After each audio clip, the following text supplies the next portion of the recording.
the cornerstones of democracy and the oath of the President of the United States. Throughout the storied history of this great nation, many presidents have left their mark from this high office, and the actions they take decide the fate of millions of Americans. The personalities and gestures of each become part of their impenetrable legacy. Join us as we take an in-depth look at the journey of some of the most influential people in the history of humankind. These are the presidents. To be united by their ideas instead of divided by their differences. I ask all of you to keep up the fight to end extreme poverty. Your actions really do make a difference. 10 years after 9/11, we have disrupted terrorist networks and dealt al-Qaeda a huge blow by killing its leader, Osama bin Laden. Everybody deserves fair treatment, equal treatment in the eyes of the law. You do have the power. I've run my last election, but I need you to make sure that the changes that we've started continue for decades to come. Yes, we can. This is someone who walked into office faced with multiple crises. Each one of them could sink the country. But he was always calmer than the rest of us. From his first days in office, the difficult choices he made as president would not only shape the country's future, but reveal the character of the man. This is an economy right now that can't find the bottom of bad news. Dire predictions. A once-in-a-century financial crisis. The 6 months surrounding January 2009 is the worst 6 months ever. Mr. President, millions of people are going to lose their jobs, financial systems locked up, and it could collapse. Tonight, a top GM executive warned, without help, the company will default. There is no plan B. As I looked around the room, there were so many brilliant people, but at the end of the day, there was only one man in that room who had to make the decision, and all eyes were on him. Everybody, Democrats, Republicans, do not rescue the automobile industry. The questions that the president asked again and again and again had to do with how many jobs would be lost.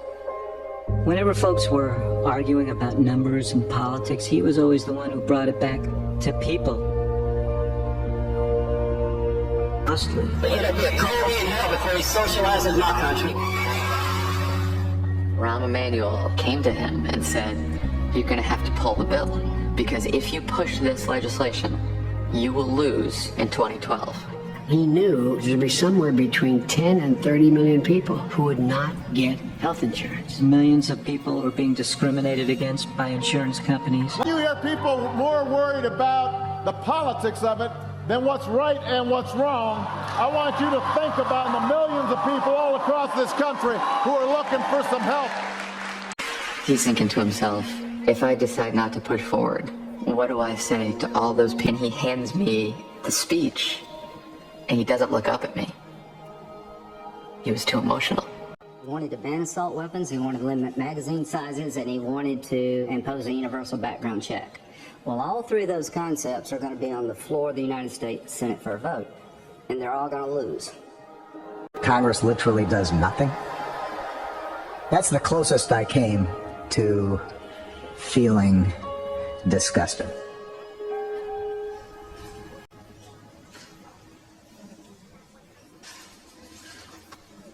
Every time I think about those kids, it gets me mad.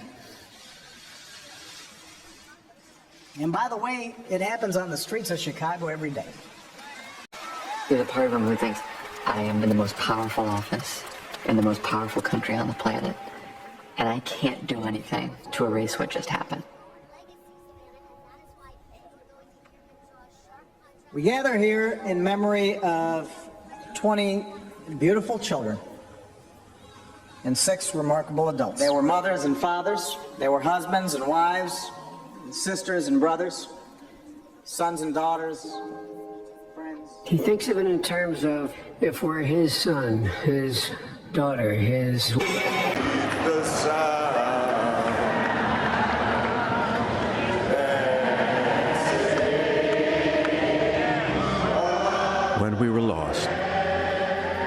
he asked us to believe. And try to see ourselves in one another.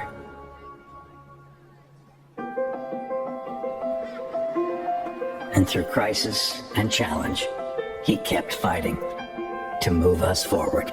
There's a temperament associated with being president that he uniquely has. Eyes always fixed on long-term successes. Americans don't have to worry about insurance companies discriminating against them if they have a pre-existing condition. Thanks to President Obama, General Motors is once again #1 in sales worldwide. President Obama signed an executive order aimed at eliminating the pay gap between men and women in the federal government. America deserves equal pay for equal work. Judge Sotomayor, are you prepared to take the oath? I am. Please raise your right hand. We'll offer you the chance to come out of the shadows so that you can finally have the dignity of knowing you belong. Mr. Obama is the first sitting U.S. president to visit Cuba in nearly 90 years. Osama bin Laden has been brought to justice. The United States has conducted an operation that killed Osama bin Laden. He's ignited the most robust international that we've got. Obama announced a historic breakthrough with Iran today. A comprehensive long-term deal that will prevent it from obtaining a nuclear weapon.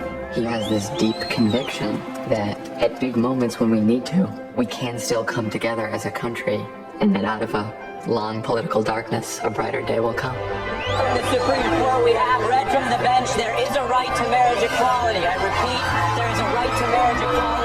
Today, we can say that we admit that love is love. Dow closed today at 10,000 points higher. That's the longest stretch of private sector job growth in our history. The First Lady said it best. Being president has not changed who he is. It has revealed who he is. His core values, his principles, his temperament. I just stay at it. And I'm just going to keep on staying at it as long as I'm in this office. And America will succeed. I am absolutely confident about that. In moments of turmoil and doubt and crisis, when there are no good answers, when nothing is black and white and everything is gray, he is that calm presence.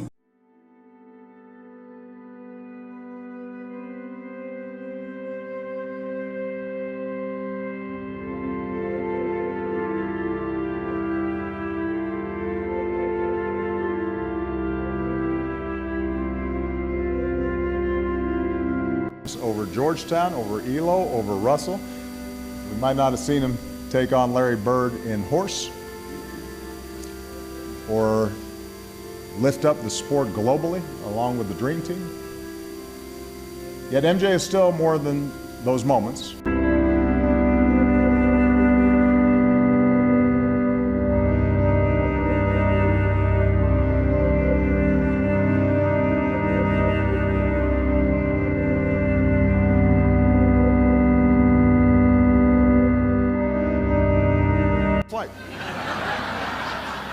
I mean, you don't want to buy a shoe with like one toe missing.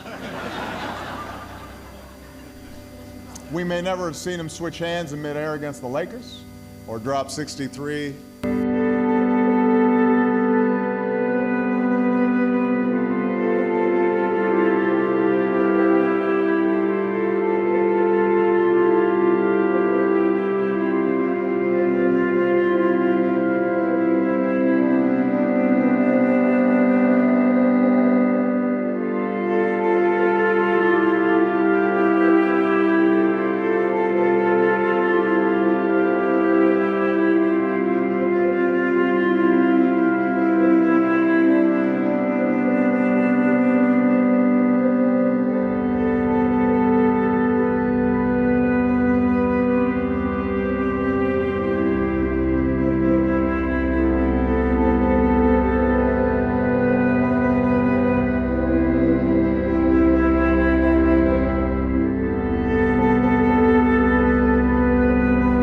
A drive to compete that earned him every major award in basketball, including 6 NBA championships, 5 Most Valuable Player awards, and 2 gold medals, Michael Jordan has a name that's become a synonym for excellence.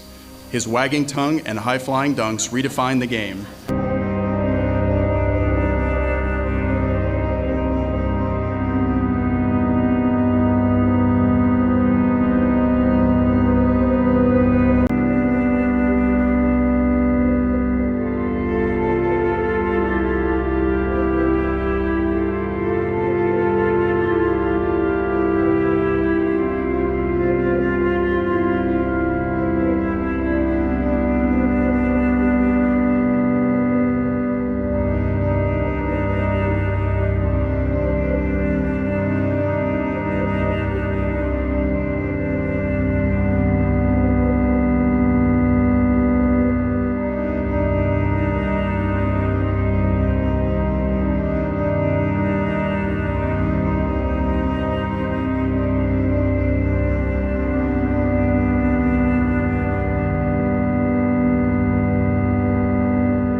They know what you're talking about.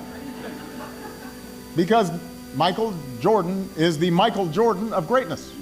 He is the definition of somebody so good at what they do that everybody recognizes. That's pretty rare. Michael J. Jordan.